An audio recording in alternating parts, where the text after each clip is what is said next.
Inclinemos nuestros rostros para orar. Padre Celestial, te damos gracias por el privilegio que nos concedes de venir a este lugar para abrir tu palabra y escuchar tu voz. Vamos a estudiar un tema solemne en el día de hoy. Y por eso te pedimos, Señor, que abras nuestras mentes y que enternezcas nuestros corazones para recibir la semilla de la verdad. Y te damos gracias, Padre, por escuchar y responder nuestra oración, porque te lo pedimos en el precioso nombre de tu Hijo, Cristo Jesús. Amén. En el libro de Apocalipsis se encuentra en sus primeros capítulos la historia de las 7 iglesias. Ahora, las 7 iglesias, según la mayoría de los eruditos, representan 7 periodos consecutivos en la historia de la iglesia cristiana, desde los días de los apóstoles hasta el fin del tiempo. Es decir, que las 7 iglesias eran iglesias literales en Asia Menor, pero Dios las escogió para ilustrar características de la iglesia en 7 periodos consecutivos de toda la historia de la iglesia, desde los días apostólicos hasta el fin del tiempo. La mayoría de los eruditos bíblicos están de acuerdo con este panorama. Quisiera leer, al comenzar nuestro estudio de hoy, 2 citas. Una cita es de un autor muy bien conocido, ha escrito muchos libros sobre las profecías. Su nombre es Hal Lindsey. Y luego después quiero leer una cita también de una autora prolífica con el nombre de Elena G. de White. La primera cita que quiero leer se encuentra en el libro Vanished into Thin Air, la página 276. Es una cita que yo traduje de un libro en inglés. Dice Hal Lindsey lo siguiente: yo creo que estas 7 iglesias fueron escogidas y puestas en su orden por nuestro omnisciente Señor, porque tenían problemas y características que iban a profetizar 7 etapas de la historia por las cuales habría de pasar la iglesia universal. Quiero que noten especialmente la última parte de esta cita. Dice que Dios escogió estas 7 iglesias en Asia Menor porque iban a profetizar 7 etapas de la historia por las cuales habría de pasar la iglesia universal. Es decir, Hal Lindsey, con quien estoy en desacuerdo en la mayoría de sus conceptos proféticos, dice que las 7 iglesias representan 7 periodos consecutivos de la historia de la iglesia. Eso es un dato muy importante para recordar. Ahora, también quiero leer una cita de Elena White. Como les mencioné, esta cita se encuentra en el libro Hechos de los Apóstoles, la página 467. La autora aquí concuerda con la cita que leí de Hal Lindsey. Dice la autora lo siguiente: los nombres de estas, es decir, de las 7 iglesias, son un símbolo de la iglesia en diferentes periodos de la era cristiana. Fíjense lo que dice: los nombres de estas son un símbolo de la iglesia en diferentes periodos de la era cristiana. Luego sigue diciendo, el número 7 indica algo completo y significa que los mensajes se extienden hasta el fin del tiempo, mientras que los símbolos usados revelan la condición de la iglesia en diferentes periodos de la historia. Así que la autora nos dice varias cosas importantes. En primer lugar, nos dice que estas iglesias representan 7 periodos de la era cristiana. Nos menciona también que el número 7 indica totalidad, es decir, estas iglesias representan la totalidad de la historia de la iglesia. Y nos dice que los símbolos que se usan para las iglesias describen la condición de la iglesia en diferentes periodos. Así que es importante recordar entonces que las 7 iglesias representan 7 periodos de la historia de la iglesia universal, desde los días de los apóstoles hasta el fin del tiempo. Hay un punto muy importante tomando en cuenta lo que hemos notado, y es que la iglesia número 6, que es la que vamos a estudiar en nuestro tema de hoy, la iglesia de Filadelfia, tiene que ser un periodo de la historia de la iglesia hacia el final de la historia. Porque si la primera iglesia representa los tiempos apostólicos, la segunda iglesia el periodo después de eso, y luego la tercera iglesia, la cuarta, la quinta y la sexta iglesia tiene que representar un periodo al final de la historia de la iglesia, porque no queda sino una sola iglesia, son 7. Así que la sexta tiene que ser al puro final de la historia de la iglesia. Esto es muy importante. Otro dato supremamente importante es el significado del nombre de la séptima iglesia, la iglesia que sigue a la número 6. El nombre Laodicea, que es el nombre de la séptima iglesia, significa juzgar al pueblo. Es decir, que la iglesia que viene después de la iglesia número 6 lleva el nombre Laodicea, que significa juzgar al pueblo. Durante el periodo de la séptima iglesia, entonces, encontramos que se va a juzgar al pueblo. Es un dato muy importante. Así que resumiendo, entonces, las 7 iglesias representan 7 periodos consecutivos de la historia de la iglesia. La iglesia número 6 tiene que ser un periodo ya llegando al final de la historia de la iglesia. La iglesia número 7, el significado del nombre Laodicea es juzgar al pueblo, lo cual significa que la iglesia número 6 viene inmediatamente antes de iniciarse el juicio. Ahora, con este marco histórico, podemos entrar a estudiar el mensaje a la iglesia de Filadelfia, la sexta iglesia. Si tienen sus Biblias, vayan conmigo al libro de Apocalipsis, el capítulo 3 y los versículos 7 y 8. Apocalipsis 3 y el versículo 7 y 8. Y recuerden, voy a recalcar otra vez este punto muy importante, y es que esta es la iglesia número 6, tiene que ser ya hacia el final de la historia de la iglesia, y es la iglesia que viene inmediatamente antes de la iglesia en que se juzga al pueblo de Dios. Dice allí en Apocalipsis 3 y el versículo 7 lo siguiente: escribe al ángel de la iglesia en Filadelfia, esto dice el santo, el verdadero, el que tiene la llave de David. Ahora yo pregunto, ¿qué era David? Bueno, todos sabemos que David era un rey.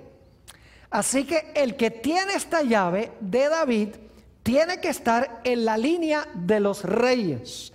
Es decir, según dice este mensaje, tiene la llave de David. Y ahora note lo que sigue diciendo: el que abre y ninguno cierra, y cierra y ninguno abre. Ahora, ustedes saben que una llave se usa para abrir una puerta. Aquí dice que el personaje que se menciona en esta iglesia, que dicho sea de paso es Jesús, tiene la llave de David. Y con la llave abre y ninguno cierra, y con la llave cierra y ninguno abre. Ahora la pregunta clave es: ¿qué es lo que abre y qué es lo que cierra? Sigamos leyendo. Dice: yo conozco tus obras. He aquí, he puesto delante de ti una ¿qué? Una puerta abierta, la cual nadie puede cerrar. Porque aunque tienes poca fuerza, has guardado mi palabra y no has negado mi nombre. Es decir, el propósito de la llave es para abrir una puerta y para cerrar otra puerta. Y uno se pregunta, ¿cuál puerta es la que cierra esta llave y cuál puerta es la que abre esta llave? En la iglesia de Filadelfia hay una puerta que se le coloca enfrente a esta iglesia, y se le invita a esta iglesia a entrar por esa puerta que ha sido abierta por la llave. Ahora, para entender la llave de David necesitamos regresar al Antiguo Testamento, porque este pasaje de Apocalipsis 3, 7 y 8 viene de un pasaje que encontramos en el libro de Isaías. Vuelvan conmigo a Isaías, el capítulo 22 y los versículos 21 y 22. Isaías 22 y el versículo 21 y 22. Y acuérdense que en el libro de Apocalipsis se está hablando es del Señor Jesucristo. Esto dice el santo, el verdadero, el que tiene la llave de David, es Jesús mismo. Y esta es una profecía que viene del libro de Isaías. Aquí sí que en Isaías se refiere también a Jesús. Dice en el versículo 21 de Isaías 22, en aquel día llamaré a mi siervo Eliakim, hijo de Hilcías, y lo vestiré de tus vestiduras, y lo ceñiré de tu talabarte, y entregaré en sus manos tu potestad. Esa palabra es muy importante, tu potestad. Se podría traducir mejor con la palabra gobierno. A eso volveremos después. Sigue diciendo, y será para padre al morador de Jerusalén y a la casa de Judá. Y ahora escuchen bien. Y pondré la llave de la casa de David sobre su hombro. Y abrirá y nadie cerrará, y cerrará y nadie abrirá. Así que se dan cuenta que este pasaje de Apocalipsis 3 viene de Isaías 22, porque habla de David, quien era rey, habla de la llave y habla de abrir y de cerrar. Es decir, que según Isaías 22, 21 y 22, se le da a Jesús la llave de la casa de David y esa llave va a abrir algo que nadie puede cerrar. Ahora, la pregunta queda pendiente, ¿qué es lo que esa llave abre? ¿Cuál puerta es la que abre esa llave? Ahora, quiero que noten aquí en Isaías 22 que la llave, y esto no se menciona en Apocalipsis 3, la llave dice, está sobre su ¿qué? La llave está sobre su hombro. Ahora, eso es raro que una llave esté sobre el hombro. Generalmente cuando tenemos una llave nos la metemos en un bolsillo, ¿verdad que sí? Pero aquí dice que el de la casa de David, el que tiene la llave sobre el hombro. ¿Qué significa esto? Bueno, necesitamos ir a otro pasaje del libro de Isaías. Isaías el capítulo 9, y quiero leer los versículos 6 y 7. Isaías el capítulo 9 y los versículos 6 y 7. Aquí vamos a ver qué es lo que significa la llave sobre el hombro. Nuevamente Isaías 9 y el versículo 6 y 7. Y este es un pasaje muy bien conocido. Claramente es una profecía mesiánica. Especialmente el versículo 6 podemos tal vez recitarlo de memoria. Dice aquí en Isaías 9:6, porque un niño nos es nacido, hijo nos es dado, y el principado sobre su ¿qué? Sobre su hombro. Ahora, qué interesante, en Isaías 22, ¿qué es lo que tenía sobre el hombro? La llave tenía sobre el hombro.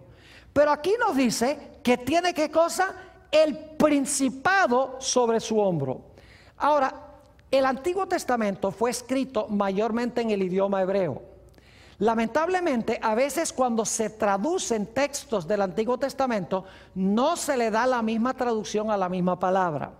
Ustedes recuerdan en Isaías 22 y el versículo 21, que dice que el que tenía la llave de David se le iba a dar potestad.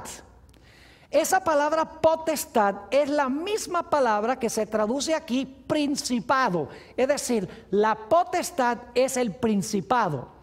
En inglés es mejor la traducción. En inglés dice, the government will be upon his shoulder. Es decir, el gobierno, el principado, el reinado está sobre su hombro.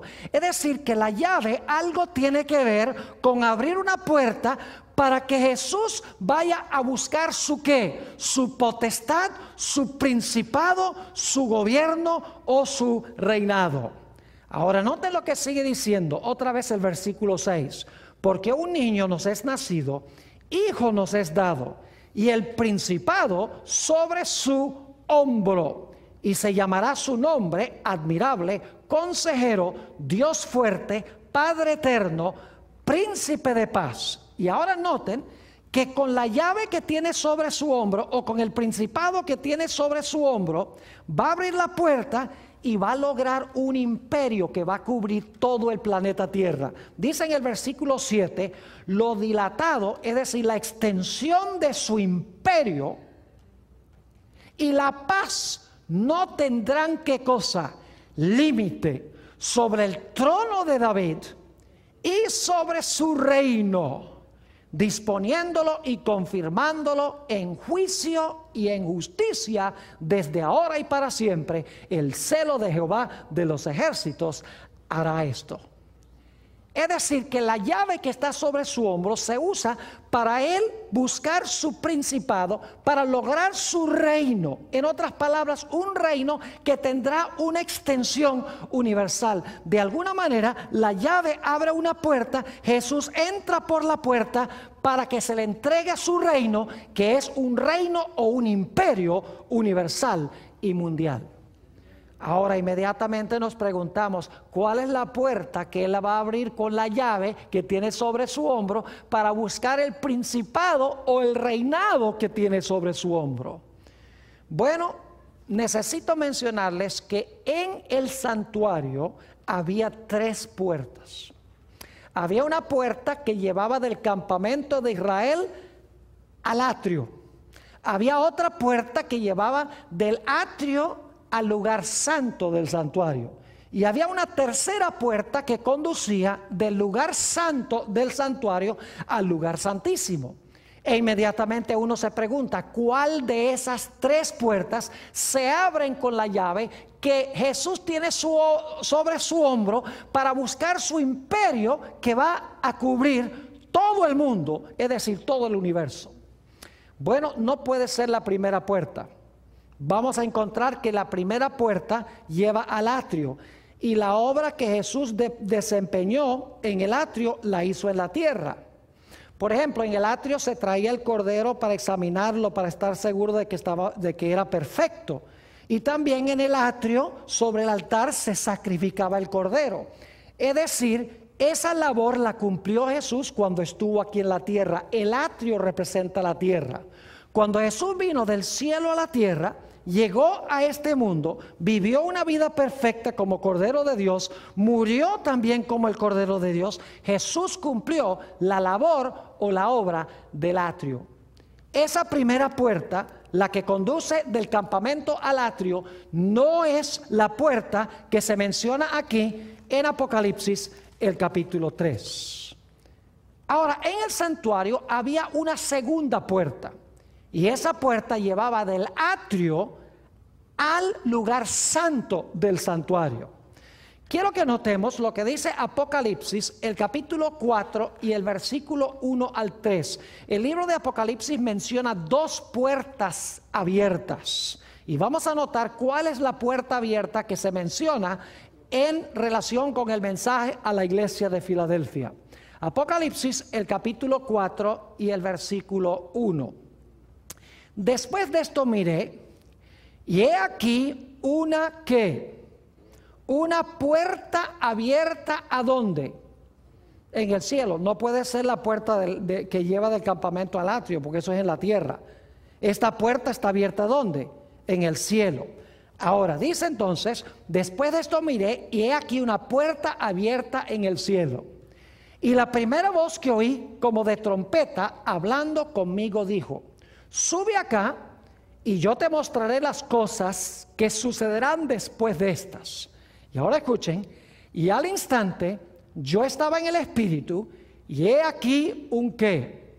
He aquí un trono establecido en el cielo, y en el trono uno sentado. Y el aspecto del que estaba sentado era semejante a piedra de jaspe y de cornalina. Y había alrededor del trono un arco iris semejante en aspecto a la esmeralda. Así que Juan ve una puerta abierta. Entra por la puerta abierta en visión. Ve un trono y sobre el trono está uno que está uno sentado sobre ese trono. Ahora, hay varias cosas que quiero recalcar que son importantes en cuanto a estos versículos. En primer lugar, este evento se está realizando en el cielo. Esto no está pasando en la tierra, está sucediendo en el cielo. En segundo lugar, este trono que se menciona aquí en Apocalipsis 4 es un trono que está en el lugar santo del santuario, no el lugar santísimo. Y algunos dicen, ¿cómo sabe, pastor, que esta puerta abierta conduce al lugar santo y no al lugar santísimo? Bueno, Apocalipsis 4 y el versículo 5 nos da un dato muy interesante. Dice en Apocalipsis 4:5, y del trono, donde está este sentado, que resulta ser Dios el Padre, y del trono salían relámpagos, truenos y voces, y delante del trono ardían, ¿qué cosa? 7 lámparas de fuego, los cuales son los 7 espíritus de Dios. ¿Qué es lo que se encontraba delante del trono? 7 lámparas de fuego. Ahora yo pregunto, ¿en qué apartamento del santuario se encontraba la lámpara que tenía 7 brazos o 7 luces? No cabe duda que ese mueble se encontraba en el lugar santo del santuario. Es decir, ese trono está a donde se encontraba el candelabro.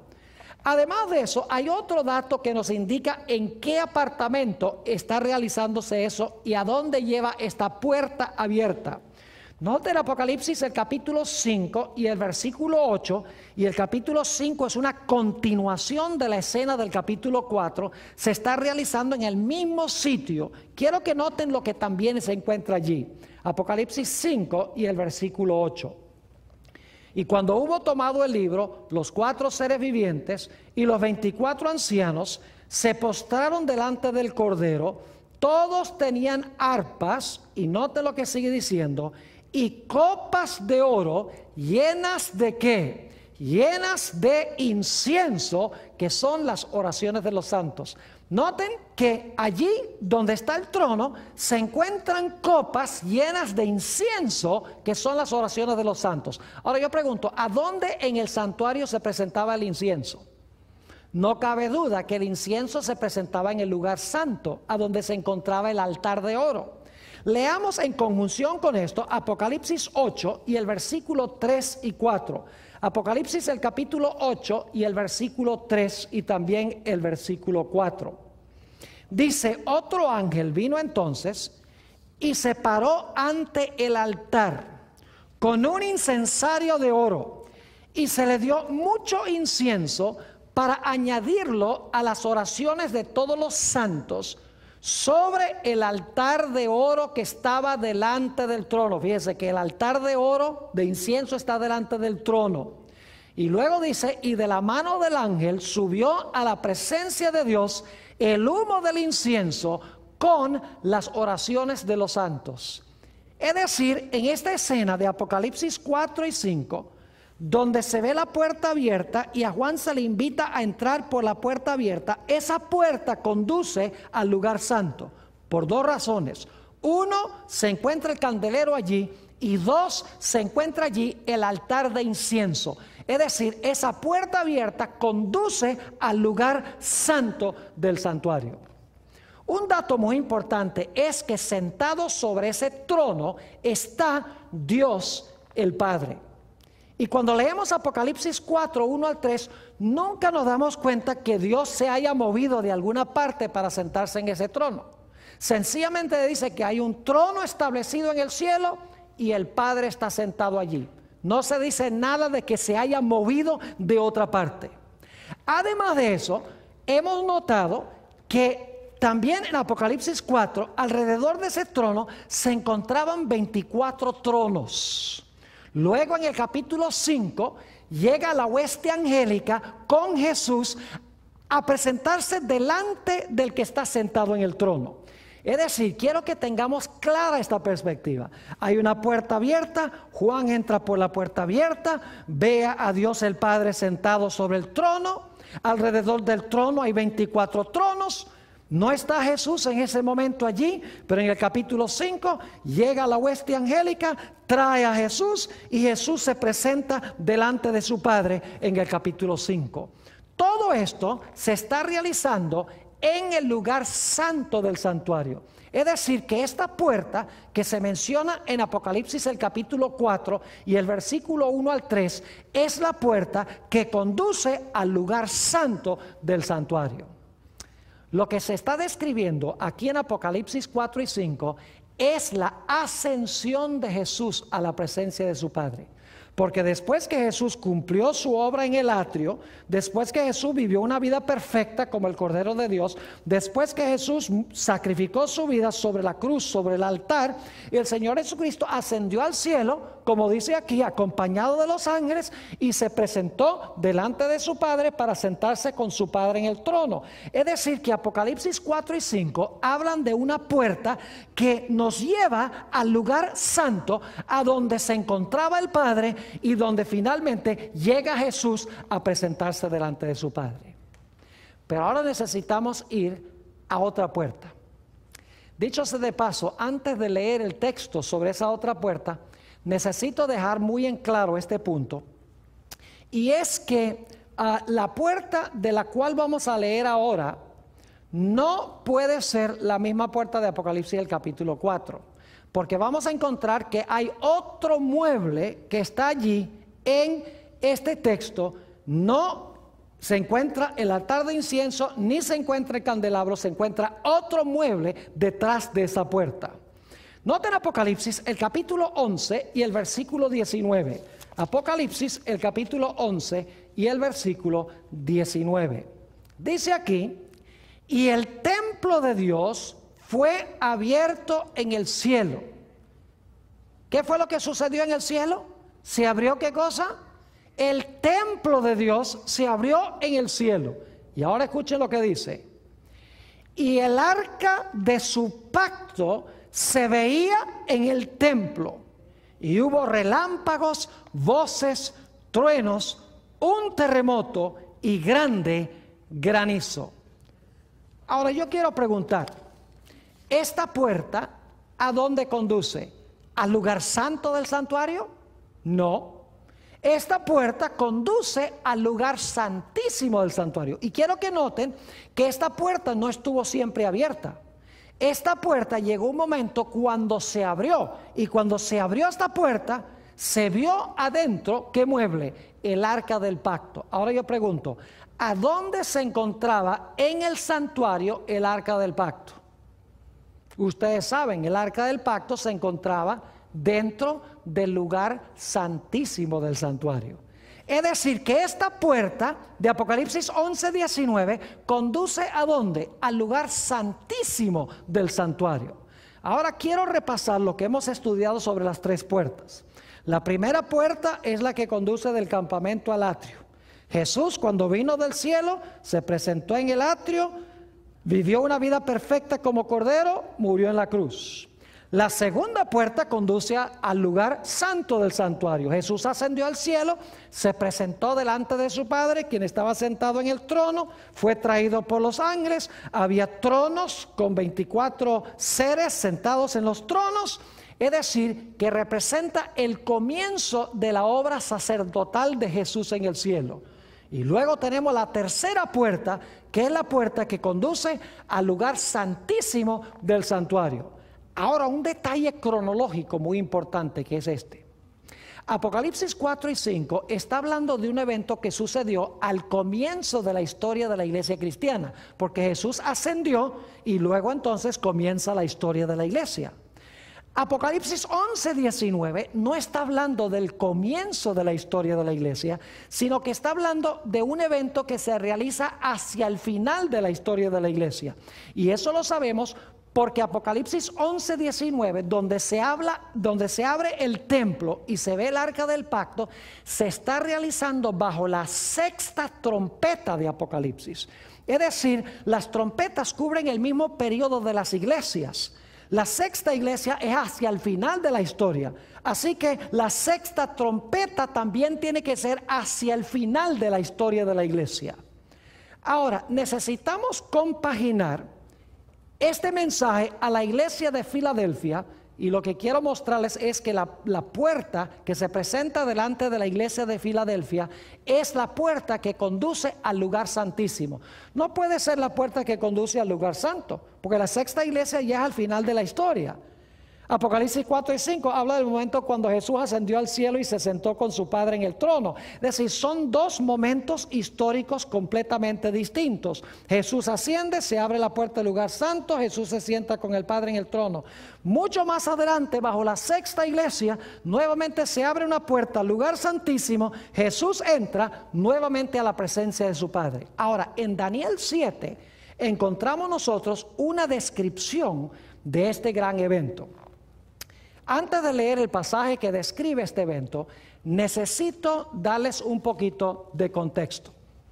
En Daniel 7 tenemos una sucesión de reinos. Tenemos un león que representa a Babilonia. Tenemos un oso que representa a Medo-Persia.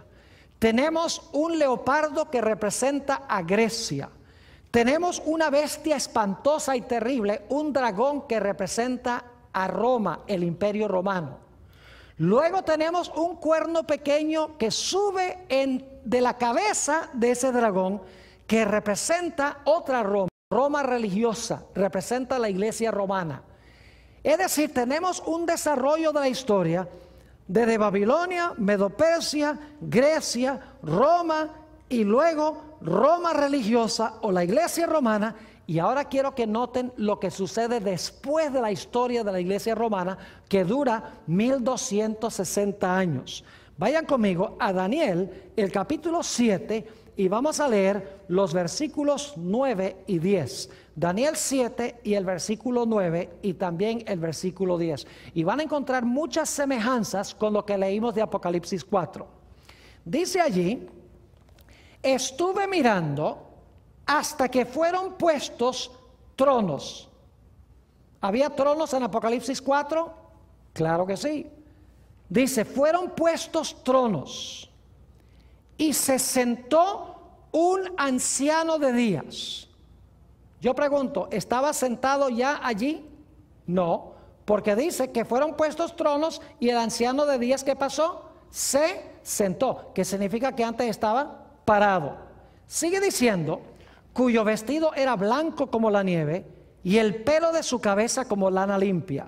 Su trono llama de fuego y las ruedas del mismo fuego ardiente. Un río de fuego procedía y salía delante de él. Millares de millares le servían y millones de millones asistían delante de él. El juez se sentó y los libros, ¿qué? Los libros se abrieron. ¿Ven ustedes los mismos elementos que encontramos en Apocalipsis 4? ¿Hay un trono, sí o no? Claro que sí. ¿Hay uno sentado en el trono? ¿Cómo no? ¿Hay tronos también? Claro que sí. ¿Está la hueste angélica? ¿Cómo no? Pero es un poco diferente la escena, porque en Apocalipsis 4, Dios el Padre sencillamente está sentado allí. No se dice que se movió ahí de ninguna parte. Mientras que aquí dice que el Padre entró, se colocó el trono y luego el Padre ¿qué? Se sentó. Y los otros seres sobre los tronos también llegaron y se sentaron. Y después de sentarse, dice que los libros se abrieron y comenzó ¿qué cosa? Comenzó el juicio. Ahora quiero leer algunos otros versículos de Daniel el capítulo 7 para que ustedes se den cuenta la descripción adicional que se da de este evento. Daniel 7, versículos 26 y 27. Dice, pero se sentará el juez. ¿Qué va a pasar? Se va a sentar el juez y le quitarán su dominio para que sea destruido y arruinado hasta el fin. Y ahora escuchen bien. Y que el reino y el dominio y la majestad de los reinos debajo de todo el cielo sea dado al pueblo de los santos del Altísimo, cuyo reino es reino eterno, y todos los dominios les servirán y obedecerán. ¿Cuál es el resultado del juicio? El resultado del juicio es que a Jesús se le va a dar el reino ¿qué? Se le va a dar el reino eterno. Lo mismo que encontramos el mensaje a la iglesia de Filadelfia. Ahora, quiero que noten Daniel 7 y el versículo 13 y 14. Ustedes notan que se colocan tronos, se coloca un trono, el Padre se sienta en el trono, los libros se abren. Y entonces, como en Apocalipsis 4, ahora se presenta Jesús delante del Padre. Daniel 7 y el versículo 13 y 14. Y miraba yo en la visión de la noche, y he aquí, con las nubes del cielo, venía uno como un hijo de hombre, que vino hasta ¿dónde? Que vino hasta el anciano de días, y le hicieron acercarse delante de él. ¿Y qué hace cuando entra allá a donde se encontraba Dios el Padre? Dice, le fue dado ¿qué cosa? Dominio, gloria y reino, para que todos los pueblos, naciones y lenguas le sirvieran. Su dominio es dominio eterno que nunca pasará, y su reino uno que no será no será destruido. Yo pregunto entonces, en Apocalipsis el capítulo 3, la iglesia de Filadelfia dice que se le da una llave. Vimos que la llave está sobre el hombro, el principado está sobre el hombro, y luego se dice que su reino no va a tener fin ni va a tener límites de extensión. Yo pregunto, ¿es la misma escena que encontramos en Daniel el capítulo 7? Claro que sí. Ahora, quiero que noten el detalle cronológico, que es lo importante. La iglesia de Filadelfia, en la sexta iglesia, ya al final de la historia de la iglesia, la siguiente iglesia es la iglesia del juicio, porque la Odisea significa juzgar al pueblo. De la misma manera, en Daniel 7 encontramos que el Padre entra, se sienta, luego llega Jesús con los ángeles, entra por la puerta al lugar santísimo, y entonces se le da a Jesús su reino, un reino que no será corrompido, un reino que es de extensión universal. Y quiero que noten que se le da el reino después de Babilonia, Medo-Persia, Grecia, Roma y el periodo de la iglesia romana, que son 1260 años. Ahora quiero que analicemos otro detallito interesante en cuanto al mensaje a la iglesia de Filadelfia. Vayan conmigo a Apocalipsis, el capítulo 3 y el versículo 9. Apocalipsis el capítulo 3 y el versículo 9. Un detallito muy interesante. Dice aquí, he aquí, yo entrego de la sinagoga de Satanás a los que se dicen ser judíos y no lo son, sino que mienten. He aquí, yo haré que vengan y se postren a tus pies y reconozcan que yo te he amado. Noten que en conjunción con la iglesia de Filadelfia se menciona ¿qué cosa? La sinagoga de Satanás. Y dice que se dicen ser judíos, pero no lo son. Ahora, ¿qué quiere decir este lenguaje? Que en la iglesia de Filadelfia hay personas que dicen que son judíos y no lo son. Esto no puede referirse a judíos literales. Y ustedes dicen, ¿por qué razón no? Porque esto tiene que ver con la historia de la iglesia, no con la historia de los judíos. La sexta iglesia tiene que ver con la historia de la iglesia universal, no tiene que ver con los judíos. Entonces la pregunta es, ¿qué significa la sinagoga de Satanás que se encontraba allí en la iglesia de Filadelfia? Necesitamos entender, mis queridos hermanos, lo que significa un judío en el Nuevo Testamento. Vayan conmigo a Romanos el capítulo 2 y el versículo 28 y 29. En realidad, cuando se menciona este grupo que dicen ser judíos y no son, lo que quiere decir es que ellos se dicen ser cristianos y no lo son. Porque en realidad ser judío, según la definición del Nuevo Testamento, es ser cristiano, es decir, es recibir a Jesús. Noten Romanos 2 y el versículo 28 y 29. Dice, pues no es judío el que lo es exteriormente. Es decir, un judío puede ser exteriormente judío, pero según el apóstol Pablo no es judío. Dice, pues no es judío el que lo es exteriormente, ni es la circuncisión la que se hace exteriormente en la carne. La verdadera circuncisión no es la literal de un judío, sino que es un judío el que lo es en lo interior. Y la circuncisión es la del ¿qué? La del corazón, en espíritu, no en letra, la alabanza del cual no viene de los hombres, sino de Dios. Yo pregunto, ¿qué es un judío realmente? ¿Un judío es uno lo que es exteriormente judío? No.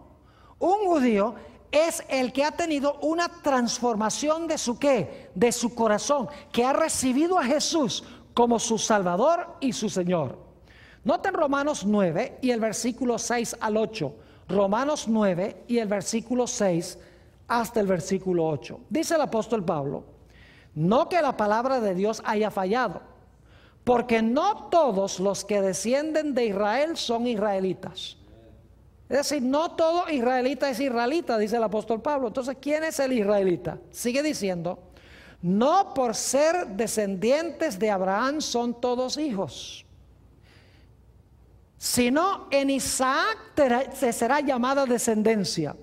Esto es, no los que son hijos según la carne son los hijos de Dios, es decir, no los judíos literales son los hijos de Dios, sino que los que son hijos según la promesa son contados como descendientes. Es decir, ser judío no significa tener la sangre de Abraham en las venas, no significa estar circuncidado, no significa vivir en la tierra de Israel. Ser judío significa tener un corazón transformado por Jesús, significa haber recibido de verdad a Jesús como Salvador y como Señor. Fíjense en San Juan el capítulo 8 y el versículo 37, y luego voy a saltar al versículo 44. Aquí Jesús estaba hablando con los judíos que profesaban ser simiente de Abraham. Y yo quiero que noten lo que Jesús les dijo. Estos que rechazaban a Jesús, Jesús les dice: ustedes no son hijos de Abraham, ustedes no son judíos. Ustedes se dicen ser judíos, pero no son, porque me han rechazado a mí. Noten San Juan 8 y el versículo 37. Dice Jesús: sé que sois descendientes de Abraham. Es decir, yo sé que ustedes son descendientes de Abraham, pero procuráis matarme, porque mi palabra no haya cabida en vosotros. Versículo 44. Vosotros sois de vuestro padre, ¿qué cosa? El diablo, y los deseos de vuestro padre queréis hacer. Él ha sido homicida desde el principio y no ha permanecido en la verdad, porque no hay verdad en él. Cuando habla mentira, de lo suyo habla, porque es mentiroso y padre de mentira. Fíjense que Jesús le dice a los judíos: yo sé que ustedes descienden de Abraham, pero ustedes no son descendientes de Abraham, ustedes no son judíos, porque ustedes me quieren matar a mí. Abraham me amó, quería ver mi día, estaba contento cuando sabía que yo iba a venir, pero ustedes dicen ser hijos de Abraham y quieren matarme, así que ustedes no son hijos de Abraham, nada. Aunque son judíos literales, en realidad no son judíos en verdad, porque no han recibido a Jesús como Salvador y Señor. Un último texto, Gálatas 3 y el versículo 28 y el versículo 29, sobre la identidad de lo que es un judío. Dice en Gálatas 3, 28 y 29: ya no hay judío ni griego, no hay esclavo ni libre, no hay varón ni mujer, porque todos vosotros sois uno en Cristo Jesús. Ahora viene el versículo clave: y si vosotros sois de Cristo, ciertamente simiente de Abraham sois y herederos según la promesa. ¿Qué es lo que significa ser hijo de Abraham? Significa, ¿qué cosa? Haberse unido con Jesús. Si vosotros sois de Cristo, simiente de Abraham sois. Ahora volvamos al aspecto de la sinagoga de Satanás en la iglesia de Filadelfia. Recuerden que esto no tiene nada que ver con judíos literales, porque esta es la sexta iglesia. Ya los judíos han sido rechazados como nación mucho tiempo antes. Lo que quiere decir esto es que en la iglesia de Filadelfia iba a haber personas que se decían ser cristianas y no lo eran. Es decir, que eran cristianos profesos, pero en realidad eran cristianos falsos. Se decían ser judíos, pero no lo eran. Ser judío es unirse con Jesús. Dicen que están unidos con Jesús, pero en realidad no lo estaban. Es decir, que en la iglesia de Filadelfia hay un grupo que se les presenta la puerta abierta, entran por la puerta abierta con Jesús y Jesús va a recibir su reino. Mientras que hay otros que profesan ser cristianos, que no entran y se constituyen, como dice en Apocalipsis el capítulo 3, la sinagoga de Satanás.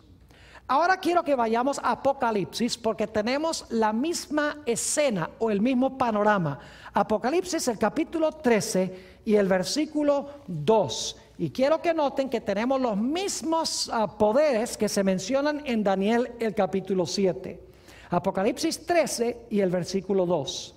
Dice, y la bestia que vi, escuchen bien, era semejante a un leopardo, y sus pies como de oso, y su boca como boca de león, y el dragón le dio su poder y su trono y grande potestad. ¿Se dan cuenta que tenemos las mismas bestias de Daniel 7? Tenemos un león, tenemos un oso, tenemos un leopardo y tenemos un dragón. Y luego, por la escasez de tiempo, solo voy a mencionar esto. Luego dice que el dragón le da a la bestia su trono, su poder y su potestad, y entonces la bestia gobierna el mismo periodo de tiempo que el cuerno pequeño. Es decir, que Apocalipsis 13 presenta el mismo panorama de Daniel 7. En Daniel 7 tenemos un león, oso, leopardo, dragón. Luego sale un cuerno pequeño que gobierna 1260 años. Luego entonces viene la escena del juicio. El juez se sienta, Jesús viene con los ángeles y empieza el juicio. Aquí tenemos las mismas bestias, el león, el oso, el leopardo, el dragón, y luego la bestia gobierna 42 meses, es decir, el mismo periodo de 1260 años. Y luego quiero que noten que después que gobiernan el león, el oso, el leopardo, el dragón y la bestia, durante el mismo periodo que el cuerno pequeño, quiero que noten lo que sucede inmediatamente después. En Daniel 7 dice que inmediatamente después viene el juicio. Ahora quiero que noten que en Apocalipsis 14, inmediatamente después de estos poderes, también viene el juicio.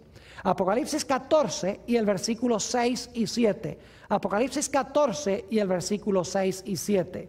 Dice, vi volar por en medio del cielo a otro ángel, que tenía el evangelio eterno para predicarlo a los moradores de la tierra, a toda nación, tribu, lengua y pueblo, diciendo a gran voz, escuchen bien, temed a Dios y dadle gloria, porque ¿qué cosa?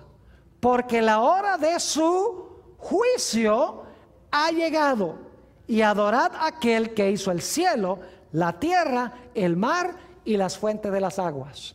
Fíjense que en el contexto de estas bestias que se mencionan en Apocalipsis 13, que vimos en Daniel 7, inmediatamente después que gobiernan estos poderes, dice que empieza el juicio, tanto en Daniel como en el libro de Apocalipsis. Ahora, yo quiero que ustedes noten también que inmediatamente después que Apocalipsis 14, 6 y 7 dice, la hora de su juicio ha llegado, en el siguiente versículo, en el versículo 8 de Apocalipsis 14, se dice algo muy interesante. Note lo que dice Apocalipsis 14 y el versículo 8. Otro ángel le siguió diciendo, ha caído, ¿qué cosa? Babilonia, la gran ciudad, porque ha hecho beber a todas las naciones del vino del furor de su fornicación. Ahora fíjense qué interesante. En el mensaje a la iglesia de Filadelfia se coloca una puerta abierta. Esa puerta abierta conduce al lugar santísimo donde está el arca, donde se va a desempeñar el juicio para que Jesús reciba su reino. Y en esa iglesia está un grupo apóstata que se conoce como la sinagoga de Satanás, que dicen que son cristianos genuinos, pero no lo son. Lo mismo tenemos en Apocalipsis el capítulo 13 y 14. Tenemos los mismos poderes, el león, el oso, el leopardo, el dragón, los 1260 años, llega la hora del juicio divino y entonces en el mensaje del segundo ángel dice, ha caído Babilonia.